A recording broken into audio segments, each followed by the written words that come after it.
Hi friends, welcome to Indu's kitchen. இன்றைக்கி நம்மளோட கிச்சனில் ரொம்ப சிம்பிளான ரொம்பவே டேஸ்டான சிக்கன் உப்பு கறி எப்படி செய்கிறதுன்னு பார்க்கலாம். இதை பார்க்குறதுக்கு முன்னாடி இந்துஸ் கிச்சனை சப்ஸ்கிரைப் பண்ணாதவங்க சப்ஸ்கிரைப் பண்ணிக்கோங்க. கூடவே பெல் பட்டனையும் கிளிக் பண்ணி ஆளுங்கிற பட்டனையும் கிளிக் பண்ணிக்கோங்க. அப்போ தான் நம்ம போகிற வீடியோஸ் எல்லாம் உடனே உங்களுக்கு வரும். சிக்கன் உப்பு கறி செய்கிறதுக்கு ஃபர்ஸ்ட் ஒரு கடாயில் 1 டீஸ்பூன் அளவு மிளகு, 1 டீஸ்பூன் அளவு சீரகம் சேர்த்துக்கலாம். ஸ்டவ்வை லோ ஹீட்டில் வச்சுட்டு இதை ஒரு 2லேருந்து 3 நிமிஷத்துக்கு வறுத்து விட்டுக்கோங்க. சீரகம் கொஞ்சம் பொன்னிறமாக வந்ததுக்கப்புறமா இதை நம்ம எடுத்துடலாம். இதை எடுத்து கல் உரலில் சேர்த்து நல்லா இடித்து பவுட்ரு பண்ணிக்கோங்க.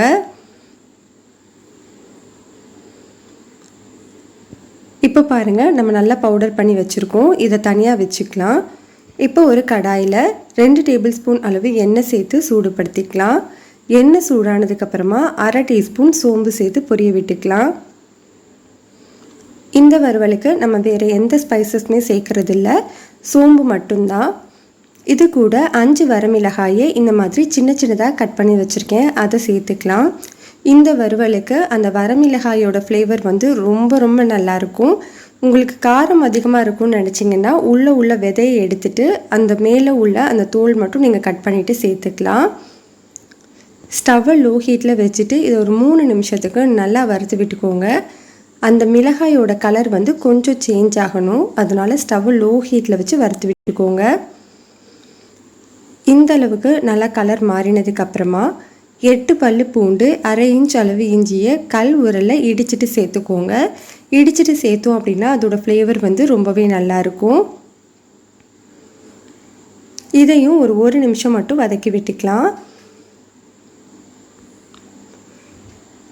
இப்போ இது கூட 2 பெரிய வெங்காயத்தை நல்லா பொடியாக கட் பண்ணிவிட்டு சேர்த்துக்கலாம். ஸ்டவ்வை மீடியம் ஹீட்டில் வச்சுட்டு இந்த வெங்காயத்தை 2லேருந்து 3 நிமிஷத்துக்கு நல்லா வதக்கி விட்டுக்கோங்க.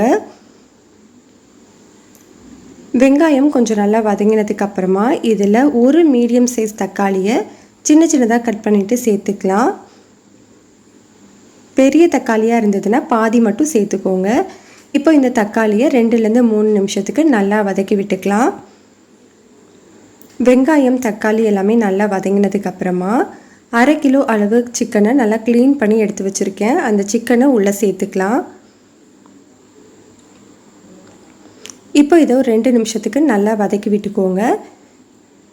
வதக்கினதுக்கப்புறமா இதை ஒரு மூடி போட்டுட்டு ஸ்டவ்வை மீடியம் ஹீட்டில் வச்சு 5 நிமிஷத்துக்கு வேக வச்சுக்கலாம்.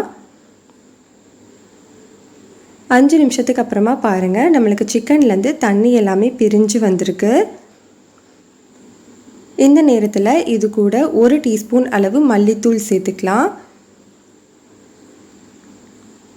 கூடவே வறுவலுக்கு தேவையான அளவு உப்பு, 1/2 டீஸ்பூன் அளவு கல்லுப்பு சேர்த்துக்கிறேன்.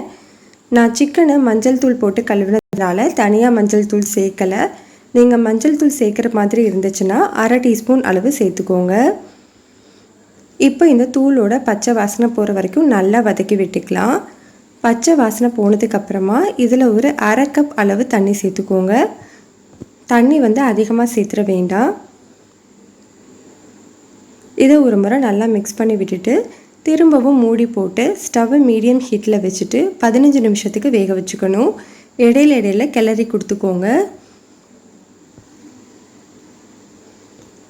15 நிமிஷத்துக்கு அப்புறமா பாருங்கள், நம்மளுக்கு சிக்கன் எல்லாம் நல்லா வெந்திருக்கு. இதை இப்போது ஓப்பன்லேயே வச்சு ஒரு 5 நிமிஷத்துக்கு வேக வச்சுக்கலாம்.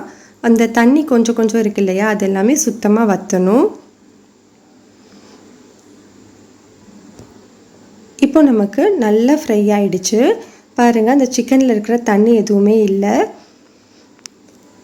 இந்த நேரத்தில் ஒரு கைப்பிடி அளவு கருவேப்பிலையை தூவி விட்டுக்கோங்க. கருவேப்பிலை ரொம்ப நல்ல ஃப்ளேவர் கொடுக்கும். இது கூட நம்ம பொடி பண்ணி வச்சுருக்குறோம் இல்லையா, மிளகு சீரகம், அதையும் சேர்த்துட்டு ஒரு முறை நல்லா கலந்து விட்டுட்டு ஸ்டவ் ஆஃப் பண்ணிக்கலாம். அவ்வளோதான், நம்மளுக்கு ரொம்ப சிம்பிளான ரொம்பவே டேஸ்டான சிக்கன் உப்பு கறி ரெடி ஆகிடுச்சு. இது நீங்கள் சாம்பார் சாதம், ரசம் சாதம் இதை தனியாக சாப்பிடக்கூட ரொம்ப டேஸ்ட்டாக இருக்கும். தயிர் சாதத்தோடு ரொம்ப பர்ஃபெக்டாக இருக்கும். கண்டிப்பாக இதை நீங்கள் ட்ரை பண்ணி பாருங்கள். இந்த ரெசிபி பிடிச்சிருந்ததுன்னா லைக் பண்ணுங்கள், ஷேர் பண்ணுங்கள், கமெண்ட் பண்ணுங்கள். மறக்காமல் இந்துஸ் கிச்சனை சப்ஸ்கிரைப் பண்ணிக்கோங்க.